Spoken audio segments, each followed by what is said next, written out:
بسم اللہ الرحمن الرحیم۔ شروع اللہ کے نام سے جو بڑا مہربان اور نہایت رحم کرنے والا ہے۔ اسلامک سٹوریز کے عزیز دوستو، السلام علیکم۔ محترم سامعین، آج ہم آپ کو حضرت آدم علیہ السلام کا ایک خوبصورت واقعہ سنانے جا رہے ہیں۔ آپ سب دوستوں سے التجا ہے اس خوبصورت واقعے کو جاننے کے لیے اینڈ تک ہمارے ساتھ ضرور جڑے رہیے گا۔ پیارے دوستو، حضرت آدم علیہ السلام دنیا کے سب سے پہلے پیغمبر ہے جنہیں اللہ رب العزت نے اپنے ہاتھوں سے خود بنایا، اور ہم سب انسان انہی کی نسل میں سے ہیں۔ سورہ بقرہ میں اللہ رب العزت نے حضرت آدم علیہ السلام کا ذکر فرمایا ہے۔ جب اللہ رب العزت نے انسان کی مخلوق کو پیدا کرنے کا ارادہ کیا، اللہ رب العزت نے فرشتوں سے فرمایا کہ میں زمین میں اپنا خلیفہ بنانے والا ہوں۔ فرشتوں کو لگا کہ شاید ان کی عبادت میں کوئی کمی رہ گئی ہے،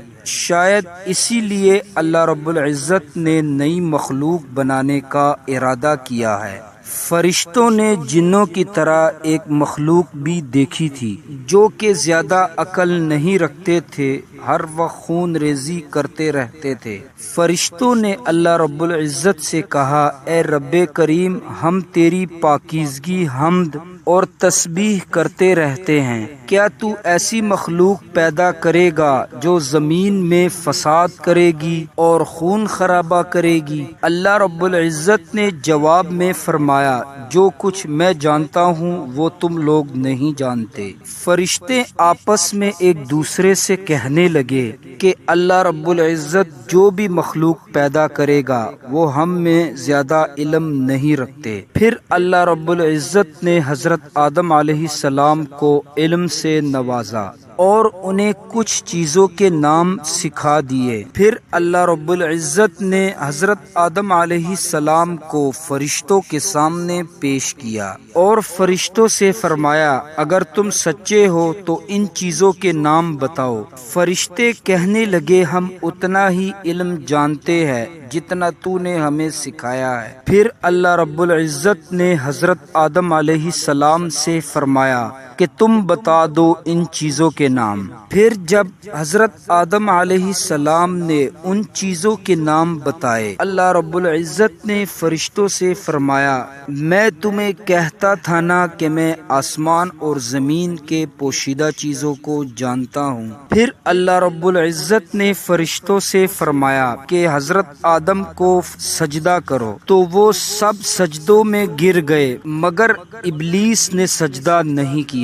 اللہ رب العزت نے شیطان سے فرمایا کہ اے ابلیس، تجھے کیا ہوا جو تو سجدہ کرنے والوں میں شامل نہ ہوا؟ شیطان نے تکبرانہ انداز میں کہا کہ میں ایسا نہیں ہوں کہ میں انسان کو سجدہ کروں کہ جسے تو نے سڑے ہوئے مٹی سے بنایا ہے، میں اس سے بہتر ہوں کیونکہ تو نے مجھے آگ سے پیدا کیا ہے۔ اللہ رب العزت نے شیطان سے فرمایا کہ یہاں سے نکل جا کہ تو مردود ہے اور قیامت دن تک تجھ پر لعنت برستی رہے گی۔ شیطان نے کہا کہ مجھے قیامت تک مہلت دی جائے۔ اللہ رب العزت نے فرمایا کہ تجھے مہلت ہے۔ شیطان نے کہا کہ تو نے مجھے گمراہ کیا ہے، میں قسم کھاتا ہوں کہ قیامت تک انسان کے سیدھے راستے پر بیٹھوں گا، پھر میں ان پر حملہ کروں گا، دائیں سے بھی بائیں سے بھی، آگے سے اور پیچھے سے، اور ان میں سے اکثر کو تو شکر گزار نہیں پائے گا۔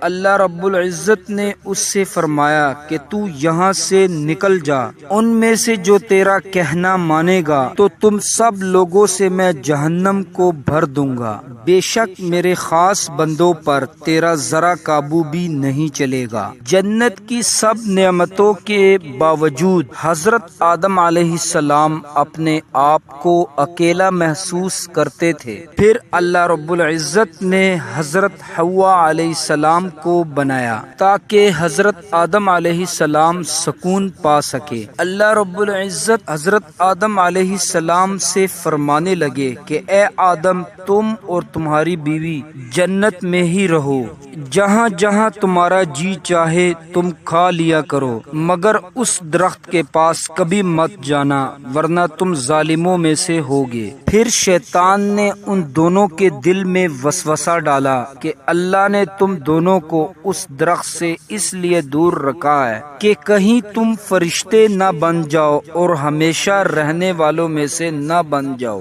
اور شیطان قسمیں کھانے لگا کہ میں تم دونوں کا خیر خواہ ہوں۔ اس ظالم اور مردود نے آخر کار ان دونوں کو اس درخت تک کھینچ ہی لیا۔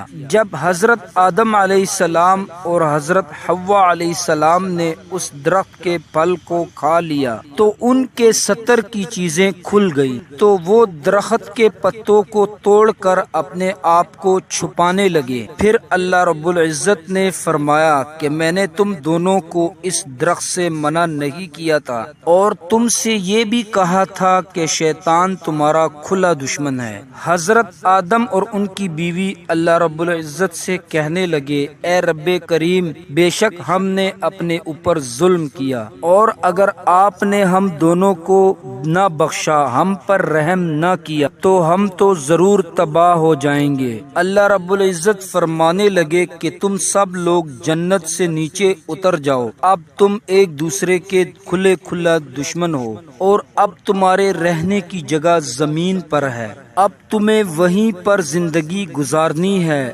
وہیں پر تمہیں مرنا ہے اور وہیں سے دوبارہ زندہ ہونا ہے۔ دنیا میں آنے کے بعد حضرت آدم علیہ السلام نے اللہ رب العزت سے 40 سال تک معافی مانگتے رہے۔ پھر اللہ رب العزت نے حضرت آدم علیہ السلام پر رحم کرتے ہوئے انہیں معاف کر دیا۔ اللہ کریم فرمانے لگے کہ تم اور تمہاری اولاد زمین میں ہی رہو، بس یہ یاد رکھنا کہ میرا کوئی بھی نبی آپ لوگوں کے پاس ہدایت کے لیے آئے تو اس کا کہنا ماننا، اور جو لوگ میرے نبی کی نافرمانی کریں گے اور آیتوں کو جھٹلائیں گے ان کا ٹھکانہ جہنم ہے، اور ہمیشہ ہمیشہ اسی میں رہیں گے۔ پھر حضرت آدم اور حضرت حوا علیہ السلام دنیا میں رہنے لگے۔ پھر انسانوں کی نسل ادھر ہی سے چلی اور حضرت آدم علیہ السلام 900 سال تک زندہ رہے۔ پیارے دوستو، آج کا واقعہ یہاں ختم ہوتا ہے۔ امید کرتا ہوں